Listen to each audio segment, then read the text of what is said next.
All right, welcome back to Off the Bench presented by United Dairy Farmers. It is a pleasure to be joined by Chris Collinsworth, 17-time Emmy Award-winning broadcaster at Fox and then later at NBC. You got to go back to Dayton, Ohio, 1959. Hard to believe Chris Collinsworth is 63 years young. To parents Abraham Lincoln Collinsworth and Donetta Collinsworth. Both were educators. Chris, I did not know. First of all, thanks for joining us. I had no idea until getting ready for this interview, and maybe shame on me for not knowing it, that your dad was one of the all-time leading scorers in the history of Kentucky high school basketball. He played at UK for Adolph Rupp and won a national championship there. That was 1 year before you were born. Did you ever get a chance to meet Adolph Rupp? I did actually. I met Adolph Rupp I went on a recruiting trip out of the great state of Florida, and they brought me to Kentucky.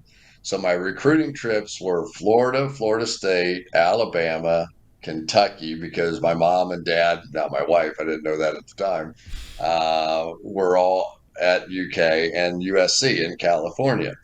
So I came up and they were building Rupp Arena at the time. And so I had already met Happy Chandler, which was amazing, Mm-hmm. right? So fun.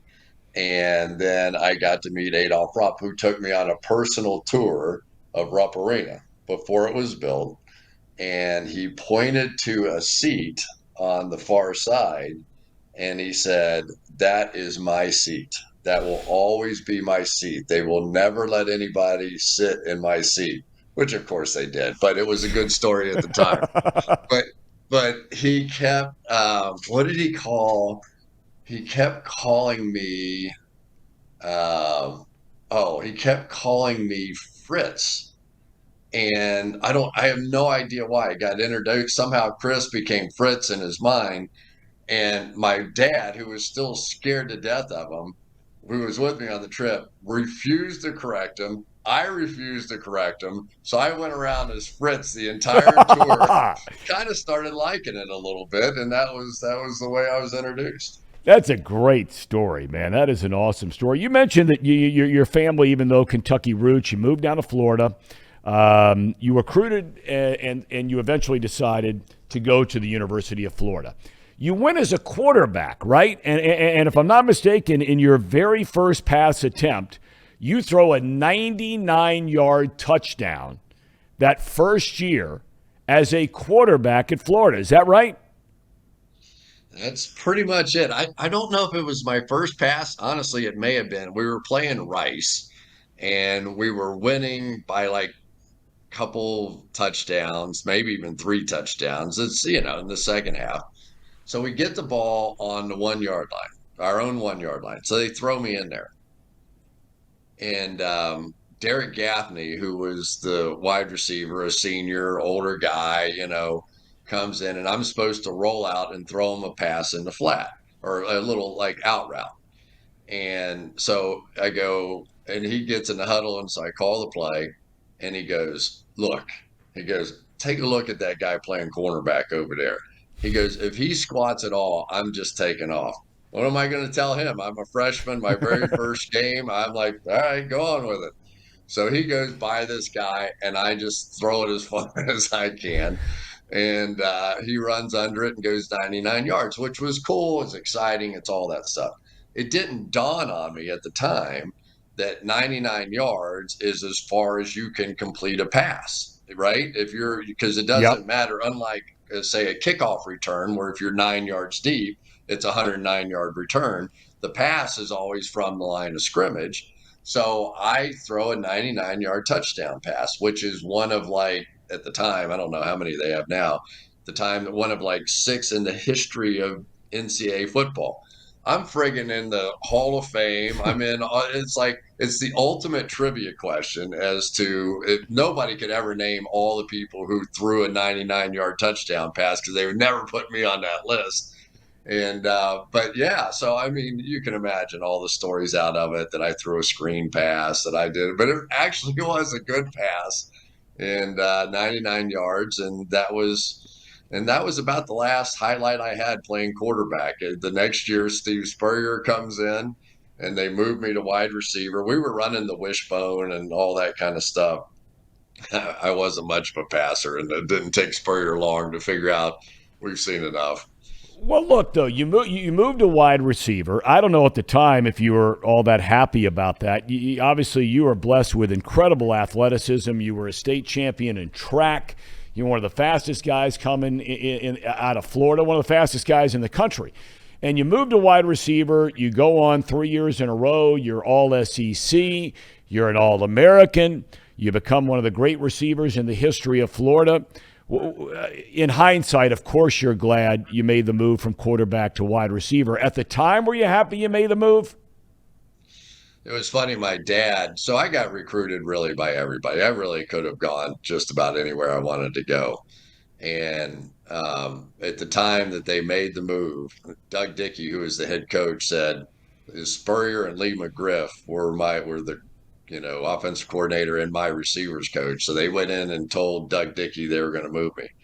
And he said, "Not going to say anything, but you are going down to visit with Abe Collinsworth and tell him that his son is getting moved to wide receiver." And Lee just told me the story the other night. I saw him in Denver. And so Lee was like, "All right." He said, "I was scared to death going down there, and I was telling him, and so they had the conversation with my dad, and my dad said, 'Have you talked to Chris about it?' And he said, 'Yeah.' And he said, 'What did Chris say?' He said, 'Chris said it's okay with him.'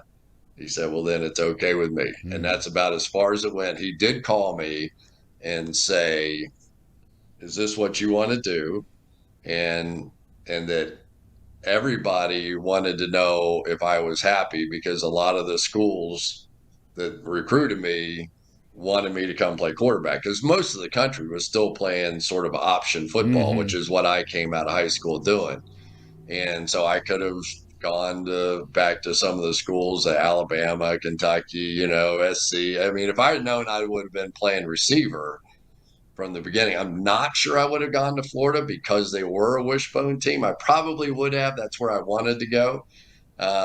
But it did make for an interesting moment in time where you kind of one of those jumping off points, where it's like, no, I signed up to go to Florida not to play football, so I'm gonna stick with it, and it worked out all right. It worked out all right because in 1981, you're a second-round pick, 37th overall. Your first season, you set the Bengals rookie record, 67 receptions. You go for over 1,000 yards. You go to the Super Bowl. I mean, is that not hitting the lottery right from the get-go in year one? It was pretty good till we got to that Super Bowl part. That was that was a little rough. It's the funniest thing about playing in a Super Bowl is that you just assume you're going to win, right? You've been the best team all year. We were 12-4. We roll right through the playoffs, no problem. Played in the Freeze Bowl game, all these different things. And so, you go into the game and you just assume you're going to keep winning. And to lose that game, it was great. I got to go to the Pro Bowl that year. I got to go to the Super Bowl. But it's like, that is like the most dramatic slamming of the door in your face that you can imagine, right? It's just like, what? There's no way. And we came out and we were so terrible in the first half. We were down 20-0 and came back. And I mean, when our offense finally became what it was, which was really explosive, we come back and I caught a long pass after fumbling in the first half, and it get us down, and we eventually end up third and goal on the one.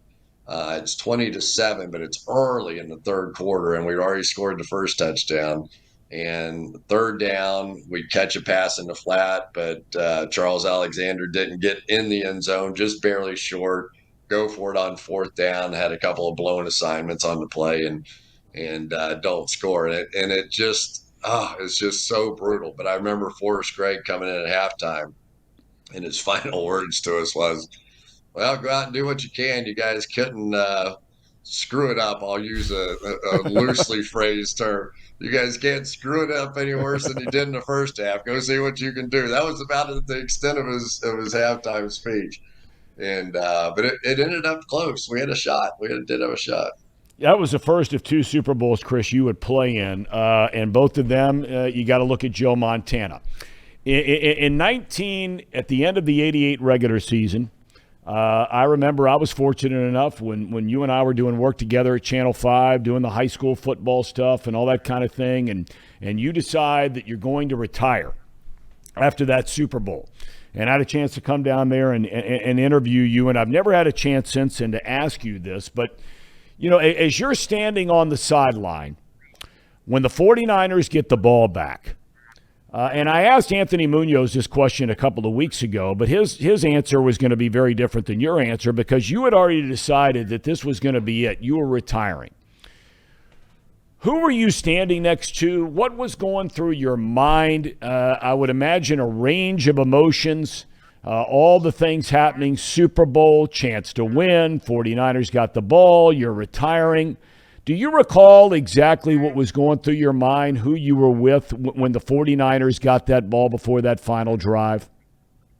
Yeah, I do. It was, and just as an FYI, the Bengals may have known I was retiring. I didn't know at that time. I didn't Oh, go to okay, all training right, camp the okay, all right. next year. So yeah, I got to go out the old fashioned way. I got cut. So, in some ways I would prefer that. I don't know if I would have ever retired.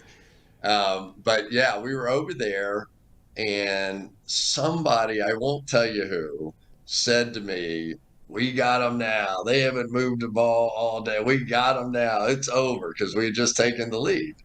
And so now they're going down, and there was a holding call. So it was 2nd and 20. And now everybody's excited because we feel like, that's a pretty good spot right there. And they hit Jerry Rice against triple coverage. I've talked to Dick LeBeau about it since. He goes, "We had three guys on him." And a little dig route, he breaks a tackle. He goes for about 40 something yards down the middle of the field. And in a weird way, I actually started cheering for them. I knew they weren't going to keep him out of the end zone. I just knew it. But I was like, at least give us a chance to go the other way, right? Give us a chance to get the ball and go score back on the other end. But they sort of methodically went down from there and scores with like 34 seconds to go. And so then we go out and we've got like not much of a chance, obviously, at the end, but they throw a Hail Mary sort of down the boundary to me. And I am flying as fast as whatever I had left in my legs at that point. And I end up diving for the ball. And I don't even know who it was that hit me, but hit me along the sideline. You want to talk about a little farewell address, man. I mean, I got rocked. It was rocked. And so we go walking off the field, and it's the same feeling again. It's like, what do we have to do to win one of these things? Because the 49ers had played in 5 Super Bowls now, and 3 of them, and 3 of them were complete blowouts at the time. And we had 2 that came right down to the wire with them, but we could never beat Joe Montana. I don't think we ever beat him. They had that one game, if you'll remember, we had a 4-point lead and the ball with 6 seconds to go in the game and lost. And you go, how did you manage to do that? Instead of punting the ball, we're like on our own 20. Instead of punting the ball, Sam made a decision. We're going to pitch it to James Brooks, and he was just going to run around until the clock runs out. They blitz, shoot through there, tackle him immediately in the backfield. 2 seconds left on the clock. They throw a jump ball to Jerry Rice and win the game. And it was literally like, this team has some mystical power over us that they're able to win. But that was the team in my career that just got us every time. The whole Stanley Wilson thing.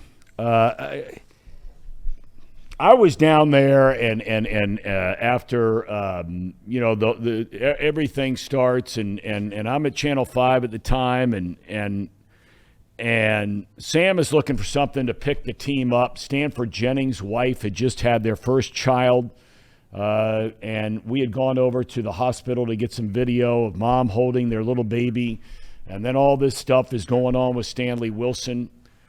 What do you remember most about that whole, couple of hours of time together there for that whole situation? Um, Mostly just it was like, what?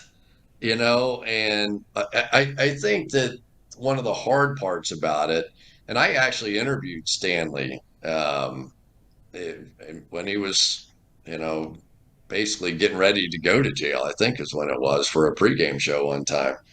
And, he had just worked so hard all year to stay off of it. I mean, he clearly had addictive issues that,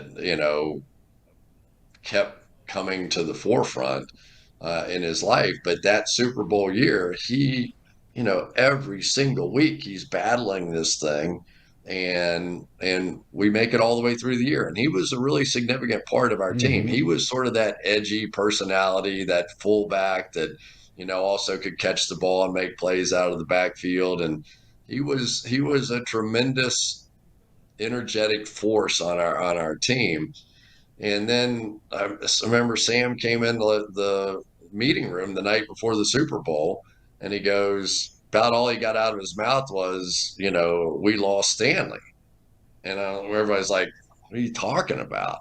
And, Sam could barely get the rest of it out of his mouth. And so there were a lot of emotions at that time. There were a lot of people really mad. There were people that were very sympathetic and knew that his life was going to be different forever at that point.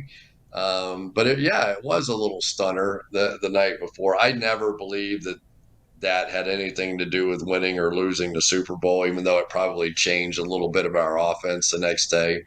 But yeah, it was hard because everybody liked Stanley. Everybody really liked. He was just one of those guys that, he just was on edge all the time and just tough, hard-minded, gutty player that I just, he was always the guy right at the whistle who was knocking somebody down and just sort of gave a little bit of that attitude to our offense. So it was a tough day. Kenny Anderson and Boomer Esiason. On the surface, their personalities couldn't be more night and day.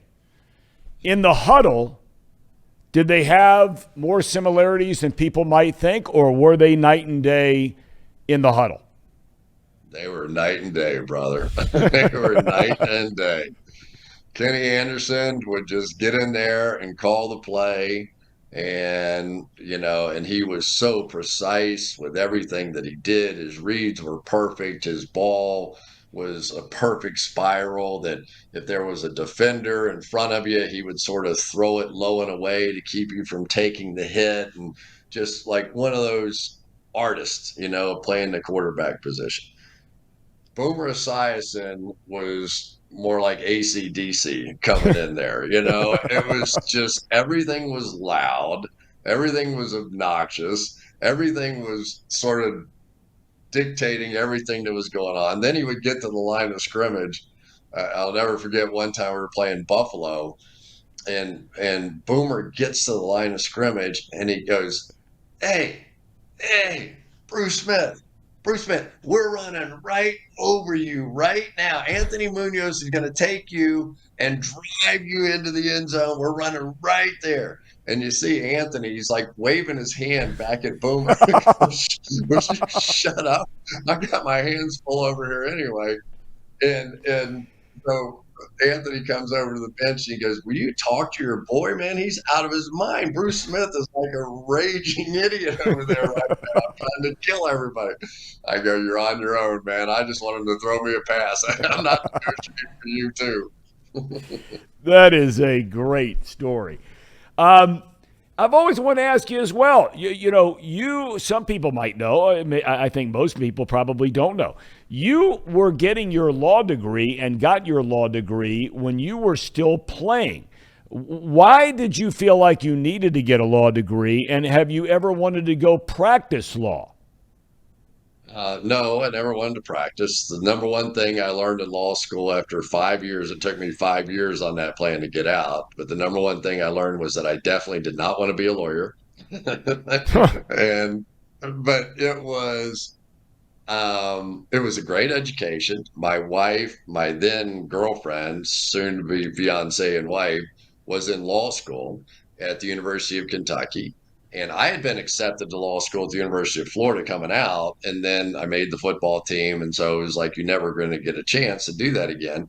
And so I don't know. I'm kind of a competitive idiot, and I see her in law school and doing all that stuff. And I was like, well, I got accepted out of the University of Florida. And she goes, yeah, yeah, yeah. I know.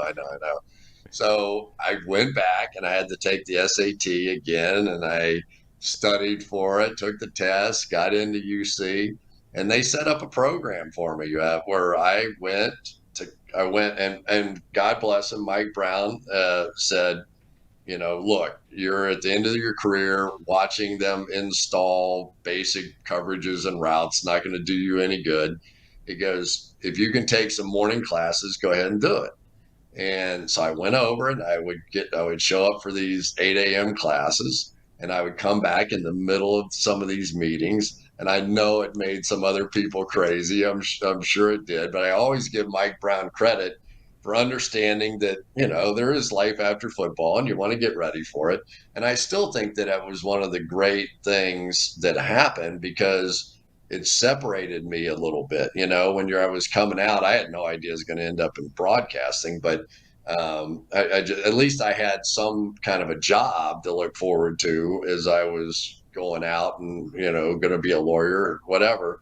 But I think some of the broadcasting jobs that came along, they knew that I was in law school. It had kind of become a story. And then we go to the Super Bowl and it becomes a bigger story. So I think it really did help create opportunities for me, even though it was hard, law school and going, it wasn't going to the 8 a.m. classes that was hard, but you've got 5 hours of homework when you get home from football practice and a 8 to 5 football job, and then you got 5 hours of homework, and then you do it again and again and again. And luckily for me, Steve Kreider was my roommate for a lot of it, and he was going through his doctorate at UC in finance. So he was doing homework. I'm doing homework. Everybody else is watching a movie in the friggin' room. I go, what's the matter with us?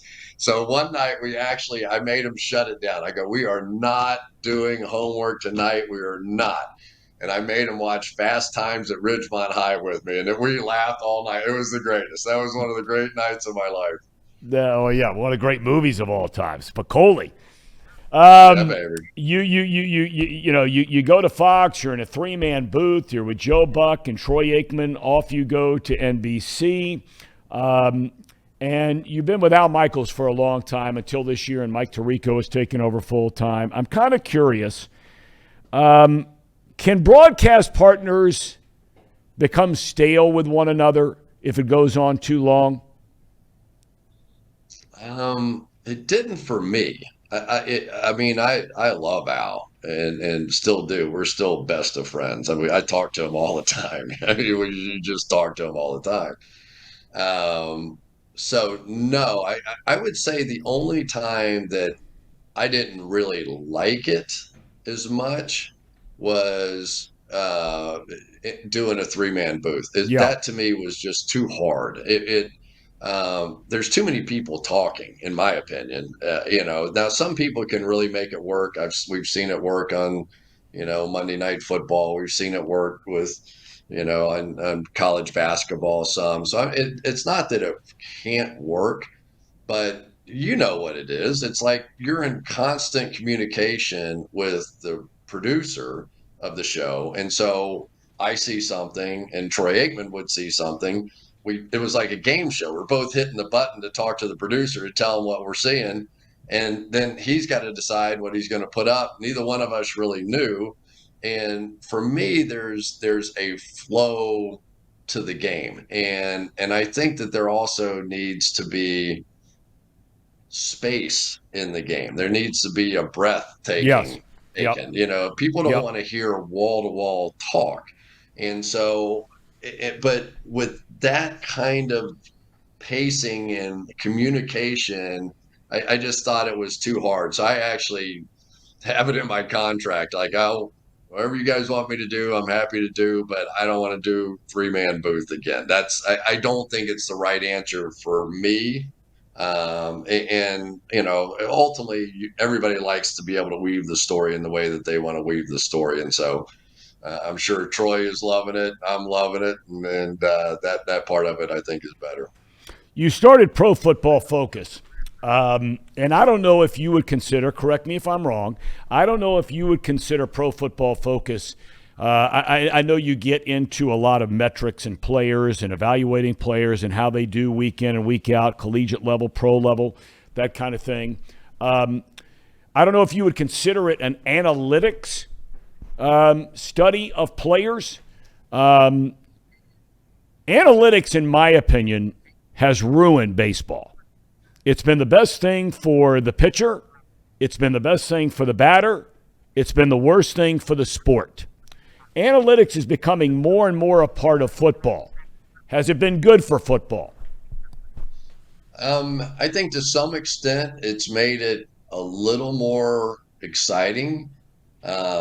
Traditionally, coaches would only kick field goals or would only punt the football away because they didn't want to go into the press conference afterwards, like John Harbaugh did this past week, Yep. and try and explain why he went for it on 4th and 1, down around the goal line and the tie score and all that. In reality, the math will tell you that even if you don't, if you kick a field goal there, you're giving the ball back to the other team with plenty of time. So they now have the hammer. They've got a chance. They'll probably start around 25-yard line. Likelihood of being able to go down and kick a field goal very high because you're going to play all 4 downs. You're not going to punt the ball back to them at the end of the game, and likelihood of a touchdown to beat you and you never getting the ball back very high, right? All those things. So it's not just what it does to take the lead in the moment. It's also how much time's left, what's likely to happen, what are the percentage odds, and all that stuff. Now, they decide to go for it and throw an interception.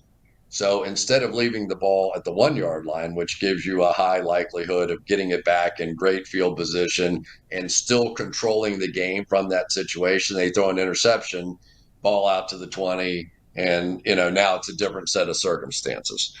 And now the coach has to go in there and explain it.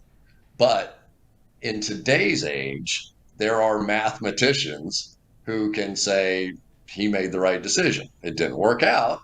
And a lot of times these situations are 51, 49%, so it's very close, which means you're going to be wrong 49 times out of 100. So for a lot of coaches, it's not worth that 49% of risk taking to have to go in front of the media and try and explain it. So they still play the conservative route. Some, like John Harbaugh, are going strictly by the numbers. And their answer is going to be, look, I'm not a mathematician. I don't know what that is. I'm going to go play the numbers. So I think there's this added layer of complexity to the game that I enjoy, that I think is an interesting part of it. But man, it makes everything just a little bit wilder on game day. And from a television standpoint, good by me. I want to hit a couple more topics before we let you go. I know you got a lot going on. What's the biggest challenge for head coaches who are play callers? I think keeping up with the situation, because we just Nathaniel Hackett just faced this. He was the offensive coordinator in Green Bay. He became the head coach, the play caller.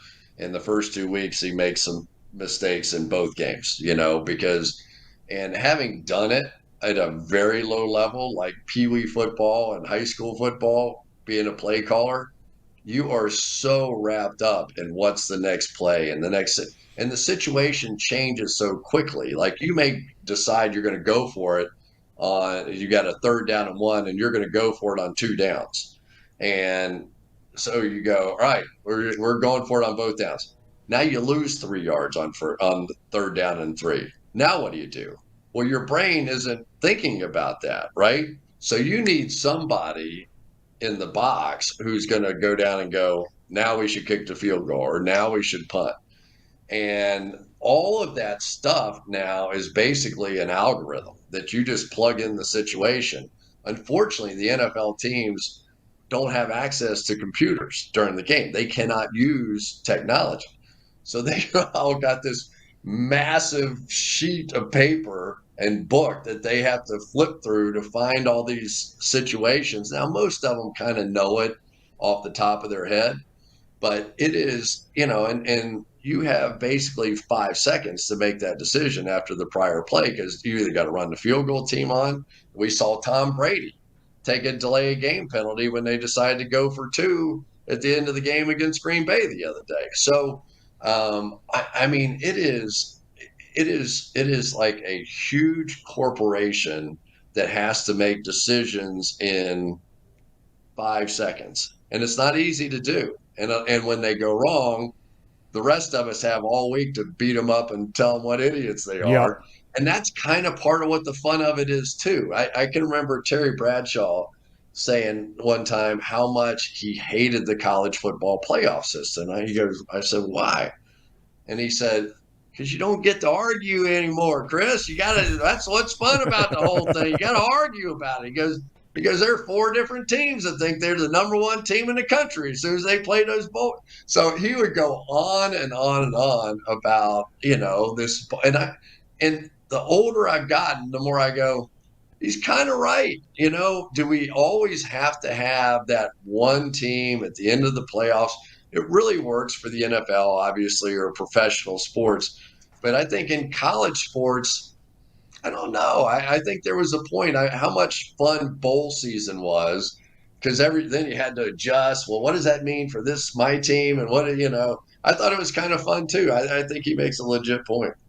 Last thing I want to ask you about before you get out of here. Well, last two things. Bengals and Ravens. You got the game this weekend in Baltimore. Everybody who watches this show knows what's going on with both teams. You're headed to the Bengals practice today. When you start to get prepared, as you've been all week long for these two teams, give us something that you're looking at and you're saying, man, that's something I really want to watch to see if it happens or doesn't happen once they kick off on Sunday night. Yeah, I think that probably the most interesting part of it is going to be watching the Bengals offensive line going against the Ravens defensive line. I don't think the Bengals have been getting better in their pass protection, and I think the Bengals offense has changed from that opening day game against Pittsburgh where, Joe Burrow was just getting shellacked, and getting hit a lot. We saw a lot more of the quick throws. We saw a lot more of the little stick routes, the little 5-yard routes, and guys making catches and runs. Hayden Hurst and Jamar Chase and T. Higgins and those Tyler Boyd just get the ball in their hand and let them try and go make some plays against the Ravens defense. And the Ravens defense is a little bit in between as well. They've had some injuries, and Jason Pierre-Paul comes in, who was released by Tampa Bay last year. Probably their best pass rusher now is a guy named Odafe Owe. But they're not a natural pass rushing team, at least with just the front four. So they'll send Chuck Clark out of the secondary. They'll send Patrick Queen out of the secondary. They'll do a lot of stuff. So, how quickly, and a lot of people are trying to go after the rookie left guard, as Cordell Volson, and with a lot of stunts and just make his life complex. And I think we'll see Baltimore do some of that as well. So I think how well the Bengals can protect Joe Burrow and how well the Ravens can create pressure on the other side, I think is a really, really interesting thing. But the Bengals had great success against this team last year, but a new defensive coordinator now and Mike McDonald. So we'll see exactly, what that means taking over for Wink Martindale too. You and your wife, Holly, very proud of all your kids, Austin, Katie, Ashley. But now your son, Jack, he's had a chance to get on NBC doing a lot of the halftime stuff and that kind of thing. Now he's doing play-by-play, did it with the USFL in the spring, and now with Notre Dame football, a gig, by the way, that you used to have many, many moons ago. How cool is that? Pretty cool. It really is. And the amazing thing about it is that at one time, I don't even know if I ever told you this, but at one time they wanted me to be the play-by-play guy with Yeah, John Madden. I know. And so I went to the stadium and I did probably 5 or 6 games, and then they finally recorded one. And I and so I was like, all right. So I turned this tape on, and Tom, I'm not kidding you. 45 seconds into it, I went, "Ah." I just screamed, turned it off. I go, I am the worst play by play. They literally flew everybody on like a 747, this NBC jet, to where John Madden's studios were. And we announced a playoff game together. And I mean, it's just you guys see the game one way, right? And as an analyst, the difference is, as an analyst, like I never watch the ball. I don't watch the ball. You guys watch the ball. I don't watch the ball. It's really hard, I've discovered, to do play by play without watching the ball. So now I've got Yes. to kind of flip everything in my mind to what I'm doing. And I literally had no idea. It was so awful. And so after this thing's over, because I'd put a lot of work into it, and Dick Ebersol was the one pushing me to do it. And Dick Ebersol came up and he was like, "That was good. That was good." One of those like, "Yeah, that's a pretty baby." One of those things. Is that, yeah, that was good. And he said, he goes, "And the job's yours if you want it." And I said, "Okay." And he said, "But I do have an opportunity to get Al Michaels." And I just started laughing. I was like, "What are you thinking about?" I go hire Al. Are you crazy? I have no idea what I'm doing with this thing here. And you can sort of see John Madden over in the corner smiling and kind of nodding his head. But yeah, I would have never had any appreciation for it until I tried it. And now when I watch you guys do it and when I see Jack do it, I mean, they asked Jack to start doing this like a year ago. And because they just were looking for, fully developed broadcasters.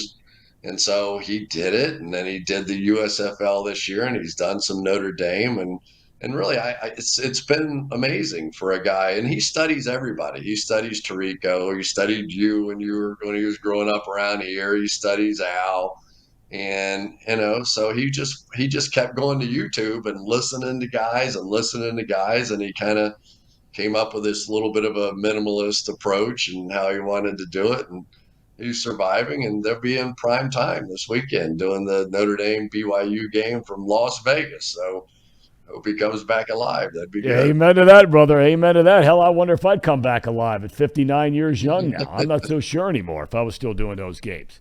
Chris, can't thank you enough for the time. I know you got a lot going on, and good luck this weekend. And we'll catch up with you sometime down the road. Godspeed ahead, my friend.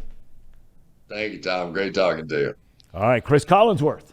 Great to have him with us today. Guy's on his game.